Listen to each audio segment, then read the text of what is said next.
wish I was in Chicago on good old St. Valentine's Day. Now, the toughest ticket to get in Chicago happens to be for this particular show. We're at WGN Studios on the set of the BOZO show. I gotta figure entertainment this week must have a little bit of pull or something, because we walked right in, didn't even have to stand in line. Not so for these 200 kids in the audience. For many of them, their parents ordered tickets for them long before they were even born. The waiting list is 8 years long. Well, BOZO is now celebrating his 27th year on the air, and as Gene Wolfe tells us, he's only part of a very rich broadcast history for Chicago. Good morning! The first BOZO appearance I made in 1950, when he says, "Howdy, this is your old pal BOZO. I got the rootin'est, tootin'est, ding-dong-dandy show in the whole ding-dong-dandy world." And that was the beginning. BOZO the Clown is an important part of Chicago's television history. But as I was reminded here at Chicago's new Museum of Broadcast Communications, broadcasting in this city began in those grand old radio days. And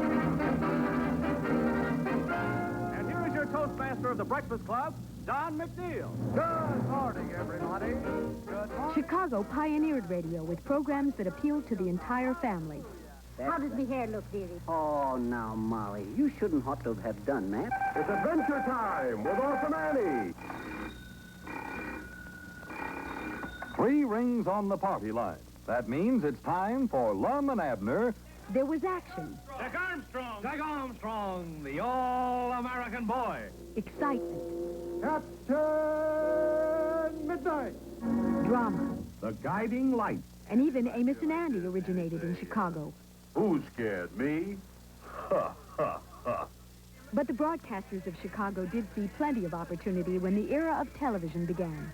Ding dong, ding dong, ding. Come on, Doctor. Well, I don't know why people on TV worry so much about the presence of the boom microphone in the picture. There's nothing repulsive about the talk. What's Mr. Wizard? I'll have a cafe noir also. Great. Just make mine black. 2 noirs and 1 black. You know, you fellas should lead a life of more dimension. This is 1950, and many homes didn't have TV sets. In fact, I saw a stud splice at a neighbor's house. I didn't have a TV. Yeah, I'm going to have football, and you're going to be in it, too. Oh, no, Yes, I'll you go are. along with you. Yes, you're going to play right tackle. I was doing something which was a joy to me, an absolute delight. I look forward to it every week. Hello, Americans. This is Paul Harvey. One man who's virtually a Chicago broadcasting tradition is radio commentator Paul Harvey. He's been on the air over 50 years and can be heard on more than 1,300 stations throughout the country. And you were very successful in the entertainment area. What led you to enter the field of politics? I'm still asking myself that. Donahue emerged as a powerful voice in the presentation of issues during its Chicago stint.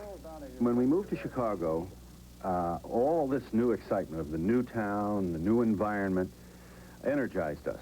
And certainly the Chicago broadcasting legacy continues right through today. Gene Wolfe, Entertainment This Week. Events of yesterday make television history. Events of today make television news. I'm at the center of the news-gathering operation at WBBM, that's the CBS station in Chicago, where the events of today are of the utmost importance. Because here in Chicago, news is virtually the lifeblood of this city. One of the men who occupies the anchor desk is Bill Kurtis, former CBS correspondent and co-anchor of the CBS Morning News. From Chicago's news team, live, the 5 o'clock news. The news reports are good for Bill Kurtis. The veteran anchor, noted for his calm, collected, informative manner, is right at home in Chicago.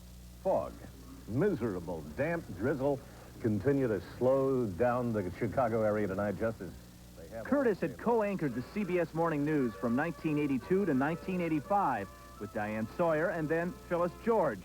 But the Plum Network assignment had its drawbacks. You can't go out and write as much as you wanted to. You can't go out and report and travel whenever you want to. And I frankly looked around and said, I want to do that. That's what I really enjoy about the business, and came here where I'm able to. In addition to his regular anchor duties at WBBM, Kurtis also works on a variety of documentaries.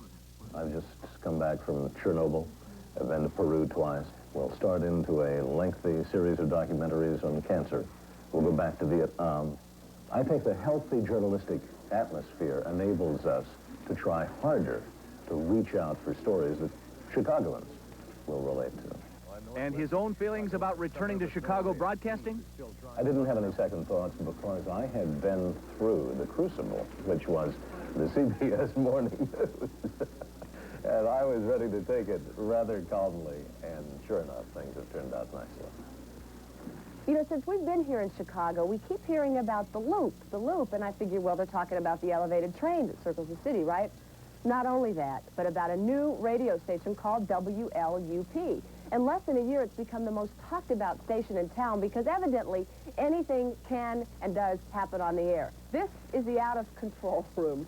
Kevin Matthews is on the air. Let's see what... Whatever you... Kevin! Would you cut it out? Kevin Matthews is just your average jock on WLUP-AM. During its first year, the Loop's strategy has been pure and simple, to create a comedy nut house.